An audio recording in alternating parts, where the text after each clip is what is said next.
First మనం ఒక ఇల్లు కట్టాలనుకుంటాం. ఇల్లు కట్టాలనుకున్నప్పుడు ఏం చేస్తాం?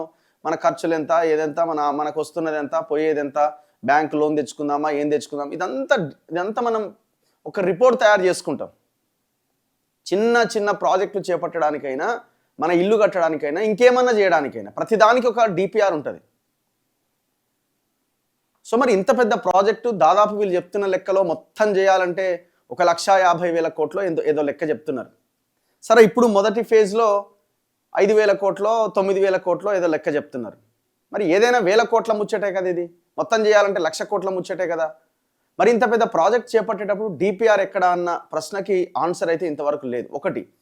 రెండోది, చిత్తశుద్ధి ఎంతవరకు ఉందన్నది చాలా చాలా ఇంపార్టెంట్. ఇది అది ఉన్నప్పుడే, అంటే ఆ చిత్తశుద్ధితో, నిజాయితీతో ఆ మూసి ప్రక్షాళన చేయాలన్న ఆలోచన రావాలి. సో అది నిజంగానే ఉన్నదా అన్నది ఒకటి. దీని వెనకాల మళ్ళా ఆ పరివాహక ప్రాంతాన్ని మొత్తాన్ని ఇప్పుడు 50 మీటర్ల బఫర్ అంటున్నాడు కదా, నైట్ బజార్లు అంటున్నాడు కదా, షాపింగ్ మాల్స్ అంటున్నాడు కదా. సో ఈ మొత్తాన్ని ఎవరికైనా కట్టబెట్టడానికి జరుగుతున్న కుట్రణ ఇవన్నీ ఉన్నాయి. ఎందుకంటే ముఖ్యమంత్రి 2.5 సంవత్సరాల పనితీరు, వాళ్ళ ఆలోచన విధానం చూస్తుంటే మొత్తం రియల్ ఎస్టేటు, భూములు, ప్రతిదానికి లింక్ ఉన్నది.